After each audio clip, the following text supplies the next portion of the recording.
ஸ்டாலின் எப்பொழுது பார்த்தாலும் பேசுகிறார் திராவிட முன்னேற்ற கழக தலைமையில் அமைக்கப்பட்ட கூட்டணி வலிமையான கூட்டணி என்று.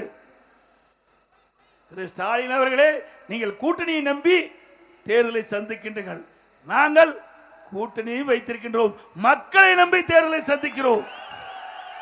மக்கள் தான் எஜமானர்கள், மக்கள் தான் முடிவு செய்யக்கூடியவர்கள். யார் ஆட்சிக்கு வர வேண்டும் என்று முடிவு செய்யக்கூடிய அதிகாரம் மக்களிடத்தில் இருக்கின்றது. அந்த மக்களை நம்புகிறோம், மக்கள் எங்களை நம்புகிறார்கள். அதனால் நடைபெற்ற சட்டமன்ற பொதுத் தேர்தலில் அனைத்து இந்திய அண்ணா திராவிட முன்னேற்ற கழகம் ஆட்சி அமைப்பது உறுதி உறுதி உறுதி. இன்னொன்னும் சொல்றார் அவ்வப்போது, இன்றைக்கு எடப்பாடி டெல்லியில் அடிமை, டெல்லிக்கு அடிமை, பாரதிய ஜனதாவுக்கு அடிமைன்னு. நாங்க எப்பொழுதும் யாருக்கும் அடிமை இல்லை. என்றைக்கும் அனைத்து இந்திய அண்ணா திராவிட முன்னேற்ற கழகம் உழைக்கின்ற உழைப்புக்கு நம்பி இருக்கின்ற கட்சி.